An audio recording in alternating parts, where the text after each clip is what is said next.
Hey, this is Cameron, and welcome to the practice log. Alright, well, another night session has dawned. What? I don't know. It's another night session, guys. Whoa, oh my god. Let's go ahead and get to the chair, shall we? Here we are, once again, another chair section, excuse me. It's a practice session. This is a chair section, though. It's a Thursday night for me. I'm not, like, justifying my drink or anything. I drink this any night. Big thing today, Morel, Sonatina, Movement 2. I fear that my, channel might be becoming repetitive. I feel like I've said that a lot. I was gonna do a bar Waco today, but I have some stuff to talk about anyways, so I think I'm just gonna do a big ol' long chair section. I've been watching a lot of videos anyways, because I've been kind of saving the chair sections for when I go to the beach next week, because it's gonna be all chair sections for that one. So, you know, I have some ideas. I have some... Oh, this is the day before an extravaganza as well. That's pretty special. That's a cool thing. It's been a long time since an extravaganza. I think it's been about a month, actually. So that'll be really fun. I have a nice little selection of things that we're gonna go through. I think I know what pieces I'm probably gonna play. Okay, what I wanted to get into. I don't have anything like planned. I just had this idea to talk about it because you know what? It's important. This is something that I've noticed that I do, and I'm sure that everybody does this. I know for a fact that everybody does this. I'll open it up with this one comment that I got. This one's from Jay Russell, friend of the channel. How's it going? Hope you're doing well. You were talking about my Morel third movement. You said it's awesome, exciting / engaging performance. Well, thank you. I appreciate that. I've been working hard on that one. And now at the end of that performance, I did a silly little thing.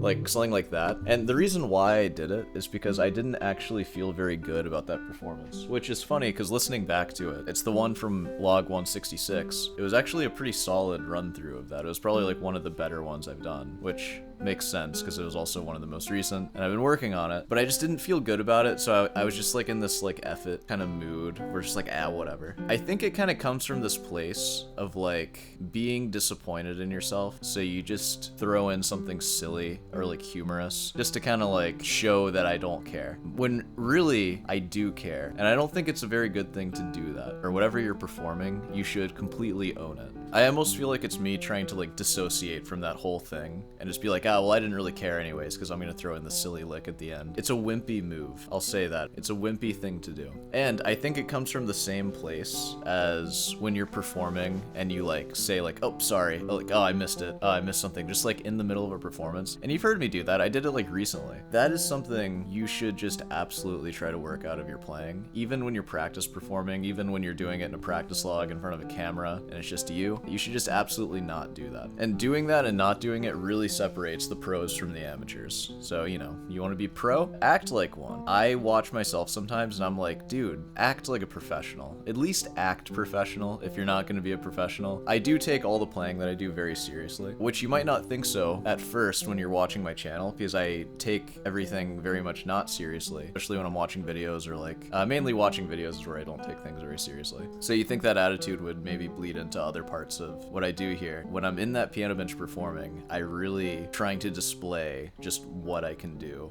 and like what I actually got as a guitarist. And you know, I shouldn't taint that with like sarcasm. Even if I have like disappointment, I shouldn't taint it with that either. Just because I'm disappointed in it, I don't have to ruin or make a mockery out of the whole thing for everyone else. If you're performing for somebody, you have no idea what the other person is thinking. They could love it. And then you're just gonna, at the end of it, be like, oh, well, that actually sucked. Did you know that you have horrible taste because you liked that? That was crap. It's just not very nice. It's just a bad attitude to have. And I think that carries over to every kind of art that you can do. Nobody likes a negative Nancy. And again, especially when you're performing, it's really hard to get rid of those little tics that we develop as sort of, it's really like a defense mechanism to like protect yourself from the shame of just having a bad performance. When you're performing, like what you're displaying, it's very vulnerable. It's almost like you're just displaying who you are and like what you've done up to this point. And if you think it sucks, it's like, I'm a failure as a person. That's like almost how it feels. And that's why we get nervous too, I think. Like, I think Segovia talked about that. Like, if you don't get nervous, it's because you don't have skin in the game. It's because you're not making yourself vulnerable. That's why you're not nervous. So, going forward, I'm really going to encourage that in the masterclass that I'm doing too. Which, when is the next masterclass? The next masterclass is on Friday, the 12th, 6 p.m. So, you know, we like to joke around here. There's a lot of things to joke about. Our playing is not one of those things, though. I feel like in a lot of our cases, our playing is kind of the most important things, like something you would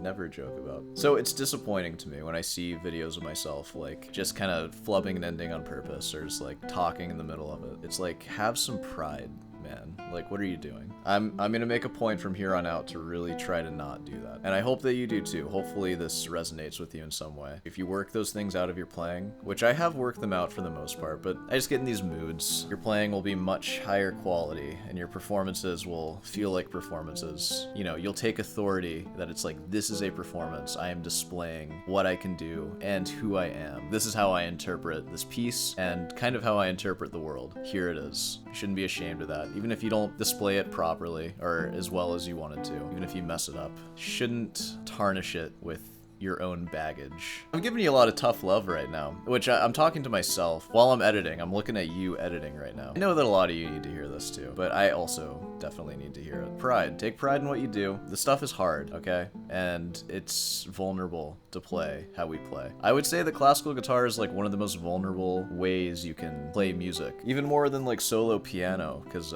you know, piano, you're just pressing a button. You need technique to press a lot of buttons, but I mean, it's just that. I mean, classical guitar, if you just do that, you just completely throw off your sound. Everything's so delicate, and you're up there all alone with your hands, and you're trying to like precisely hit this one little part of your nail right there. With the piano, you can like whack it with your fist. You could karate chop a piano on C and still hit C, and it'll sound like C. But on guitar, you're just so precise. This little place in your nail, you just gotta boop like that, and you gotta do it really fast. It's like, it's so precise. It's so vulnerable to be up there. Okay, I think that's enough ranting and raving. Hopefully that was like a pep talk to you. Again, this comes from a place of like, I need to hear this. Also, I'm sure that you might need to hear it too. I want you to be better at guitar, and I want me to be better at guitar. So let's go get better. Let's go practice. I'll see you there. We're getting serious. I don't want to see a single joke in that comment section. I just want it to be all serious comments. Can you guys do that for me?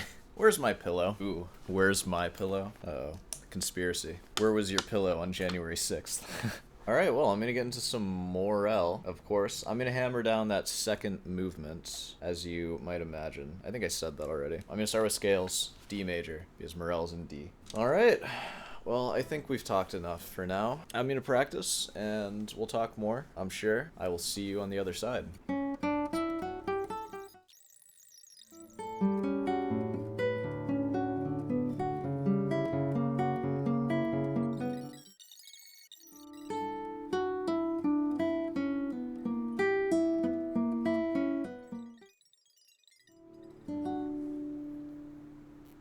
Okay, it's time for me to end this.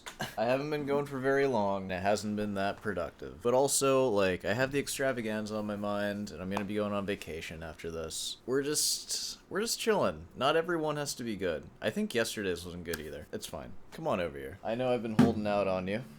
Just smack my guitar. I'm going to play the second movement of the Morel Sonatina for you. The entire thing, except for the last two lines. So I'm going to try to be really expressive, because it's a very emotional thing. Andante espressivo is the tempo marking, so there we go.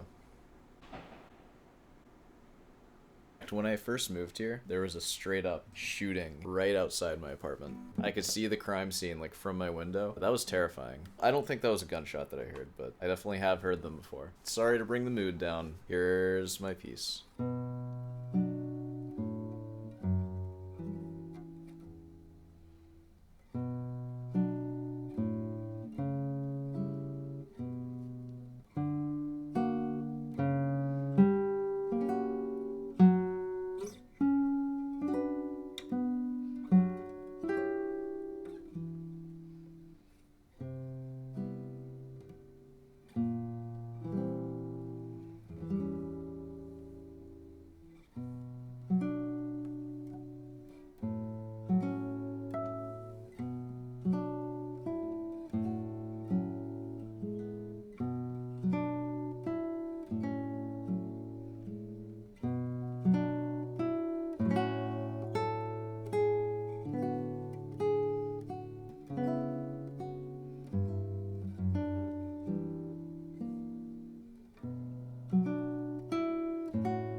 Okay, and that was the second movement minus the last two lines. I will have that the next time you hear it. The whole thing. I was taking it real slow, and my tempo was inconsistent, I know. That one will be down for sure.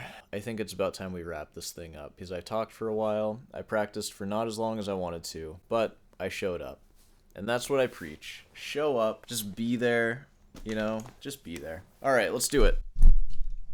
Hey, well, if you made it this far, be sure to subscribe, leave a like, all that stuff. Hey, and next episode is the extravaganza, and I'll be there live as well.